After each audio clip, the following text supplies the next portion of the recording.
श्री राम जय जय राम, श्री राम जय जय राम, श्री राम जय जय राम, श्री राम जय जय राम, श्री राम जय जय राम,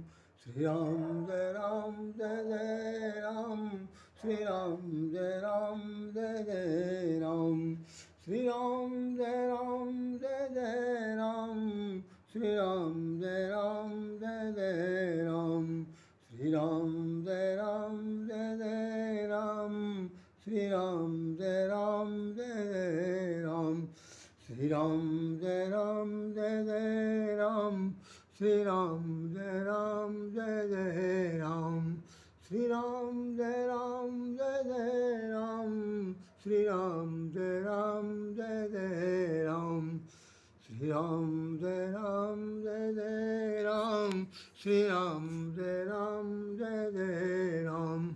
बोलिए सब रामचंद्र महाराज की जय। ये आर्टिकल मेरा जो छपा हुआ है ये 23 मई 2006 को छपा है। 2006 को इसका प्रकाशन हुआ। ये मेरा नाम यहाँ पर शायद संभवतः लिखा हुआ है, आप लोग बड़े गौर से देखें। ये राधेश्याम,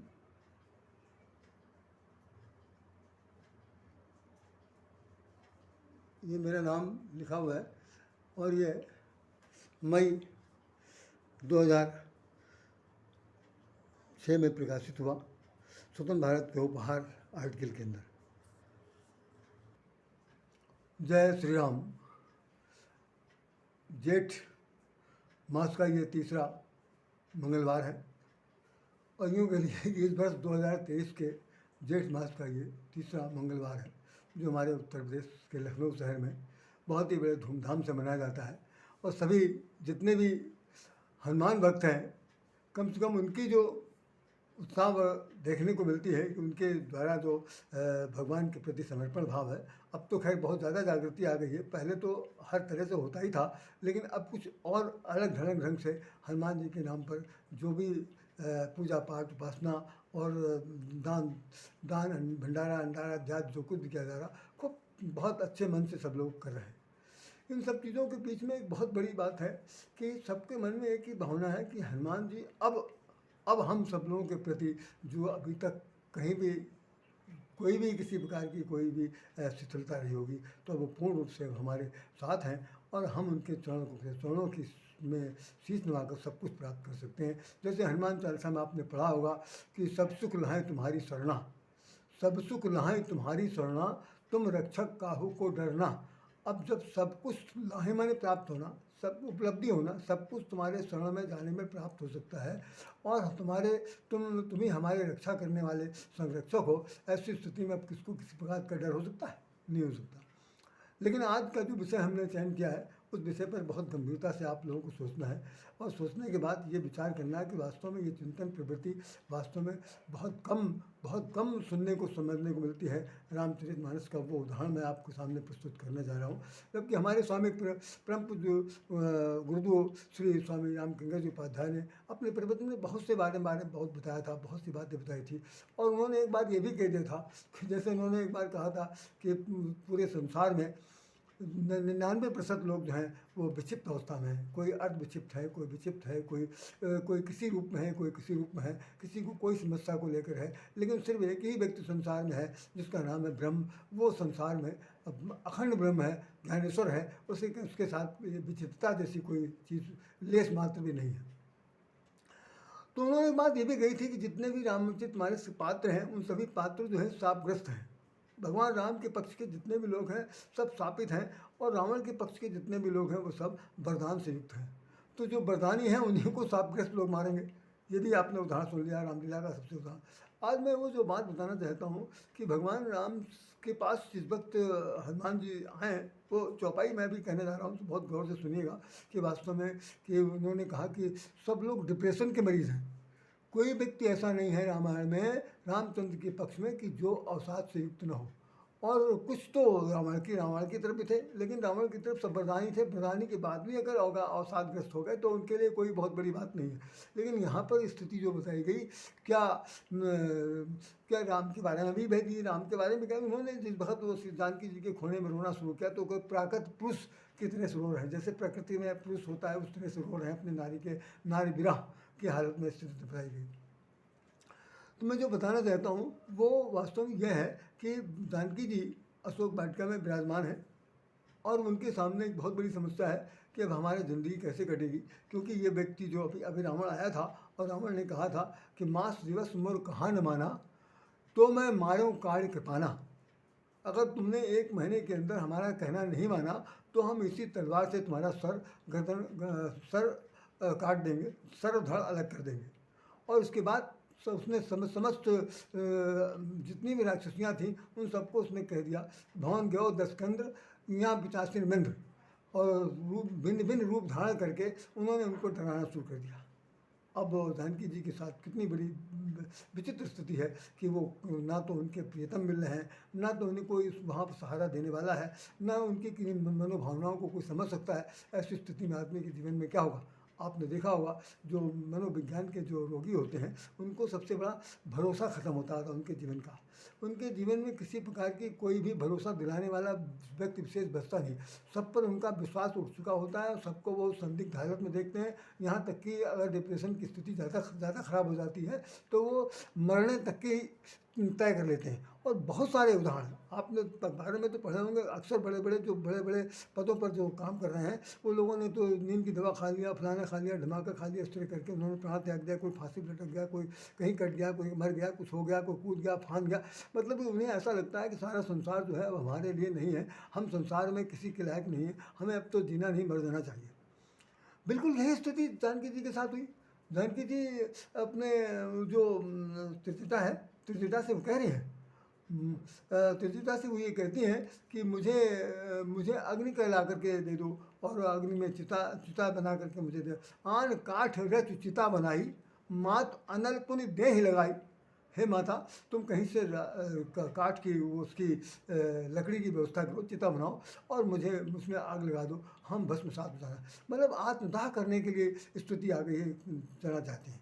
और उन्होंने जो सबसे बड़ी बात कही, जिससे मैं हालांकि बहुत संक्षेप में बात करूंगा, उन्होंने सबसे बड़ी बात ये कही कि अशोक वृक्ष के नीचे बैठी ना, अशोक का नाम सत्य नाम करो मम। इस तरह से उन्होंने कहा कि तुम अपना नाम सत्य करो, कि अशोक तुम्हारा नाम है तो हमें शोक से मुक्त करो।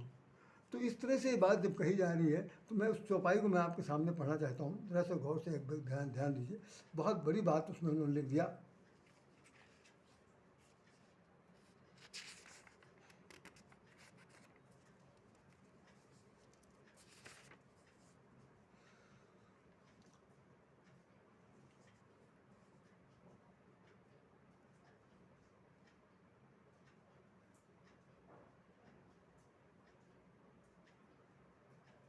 त्रिजटासन बोलिए कर जोरी, मातु विपति संगिने मय तोरी।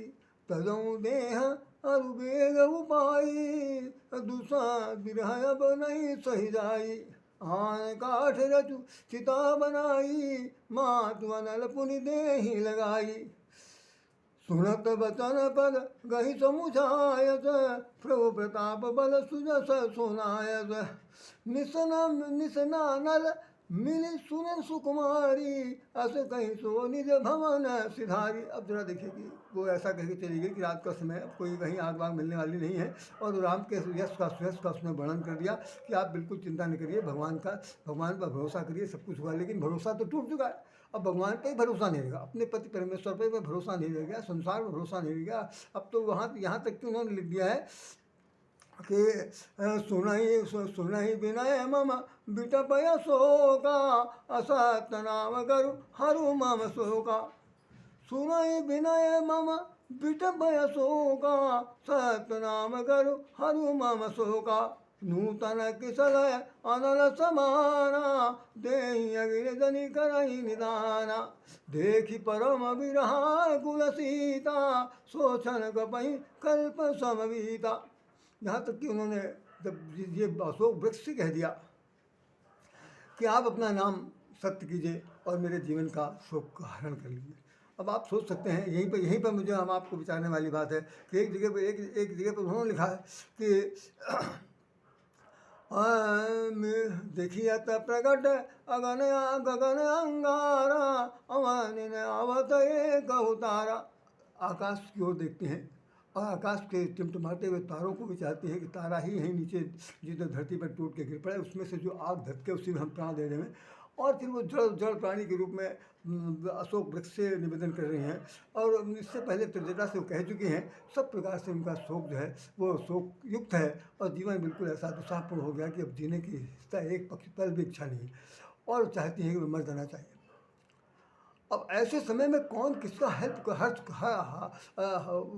सहायता दे सकता है, तो इसी बात को इस संदर्भ में खास तौर से लिखा गया है कि जो गोस्वामी जी ने भी अपनी तरफ से लिख दिया। तमाम सारे कथावाचक भी पता नहीं किस तरह से कहते हैं। सुंदरकांड को तो हमने ज़्यादातर सुना ही नहीं, केवल पाठ होता है। वर्णन करना तो बहुत मुश्किल काम है, सिर्फ पाठ किया जाता है ज़्यादातर और कुछ नहीं होता। लेकिन यहाँ एक एक पैराग्राफ के अंदर कठोर से कठोर सिद्धांत लिखे हुए जिन पर हम लोग अगर अमल करें तो हमारी ज़िंदगी तर सकती है। यहाँ तक कि जब ये हुआ कि देख विरहम बुढ़ाकुल सीता सोचन कमई कल्प संहिता, जब हनुमान जी ने वृक्ष की वो डाली में बैठे हुए देख रहे हैं कि कितना परम व्याकुल है। एक व्याकुल होता है, एक परम सुप्रीम स्ट्रीम पर व्याकुल अवस्था हो गई है। और ऐसी स्थिति में भगवान के भेजे हुए दूत हनुमान जी के लिए एक एक पल कल्प के समान, एक एक युग के समान बीत रहा। अब वो करें क्या? तो वो ये सोचने लगे कि देखिए कि जिनकी धर्मपत्नी है, जिन पर सारा संसार भरोसा करता है, यहाँ तक कह रहे हैं कि नाम ले तो बहुत सुंदर सुखाई, कि भगवान का नाम लेते ही समुद्र सूख सकता है। भगवान का नाम लेकर के संसार लोग पार हो जाते हैं। राम का नाम लेकर के सत्य का सहारा लिया जा सकता है। राम ही सत्य है, राम ही प्रेम है, राम ही त्याग है, राम ही बल है, राम ही सब कुछ। राम होता नहीं, निर्बल के बलराम सब कुछ है। और आज उस राम पर भरोसा जब इनका खत्म हो गया और उस राम नाम की अंगूठी हम यहाँ पर लेकर आए हुए, तो किसके भरोसे बनाए हुए? अगर हम इनको अंगूठी दे भी देंगे तो इनका तो विश्वास पेड़ पर था। मतलब यहाँ पर मानसिक जड़ता आ गई है, मन में जड़ता आ गई है। उस जड़ता से वो मुक्त होकर के बुद्धि और विवेक से काम नहीं कर पा रही। इतना शरीर कुंड मुंड हो जाता है, तब ये स्थिति आती है कि आदमी को भरोसा दिलाना बहुत मुश्किल काम हो जाता है। हमने देखा है कि व्यवहारिक जीवन में कई बार डॉक्टर लोग जिनको इस तरह डिप्रेशन के मरीज हो जाते हैं या अवसाद की स्थिति में चले जाते हैं, तो उनको डॉक्टर लोग कहते हैं कि भाई इनका सहारा दीजिए, इनको सांत्वना देते रहिए, इनके साथ रहिए, इनको कभी अकेला मत छोड़िए और कहीं पार्क में यहाँ वहाँ से ले जाइए जहाँ पर इनका मन बहले, ऐसा कुछ करिए। मतलब मन का मनोबल इतना नीचे गिर जाए, इतना नीचे गिर जाए कि भाई अब ऊपर उठना मुश्किल हो जाए, वो स्थिति आ गई। तो हुआ क्या कि हनुमान जी ने ये सोचा कि हमारा यहाँ पर आना बिल्कुल व्यर्थ है, क्योंकि हम जिस काम को लेकर के आए थे कि उन्होंने कहा था कि मुद्री उनको दे दीजिएगा और अपनी हमारा संदेश दे दीजिएगा। कहू बल विरह वेग तुम आयो, तुम हमारा बल और विवेक का वर्णन कर देना, हमारी विरह स्थिति बता देना और ये मुद्री देके चले आना। लेकिन यहाँ तो जो हो रहा है बिल्कुल उल्टा हो रहा। तो ऐसी स्थिति में हनुमान जी ने ये सोच करके मुद्रिका जो थी डारना मैं समझता मुँह से गिरा दिया, जो मुंह में लिए थे कि मेल मुखमाही जो लिखा हुआ आपके उसमें क्या नाम हनुमान चालीसा में, तो उसमें लिखा हुआ मेल मुखमाही जलद लांग के अचरज नहीं, जिसको मुंह में रख करके समुद्र पार करके आज उसी अंगूठी को वो क्या कह रहे हैं कि मुंह से उन्होंने नीचे गिरा दिया। अब जब गिरा दिया तो जानकी जी ने क्या समझा?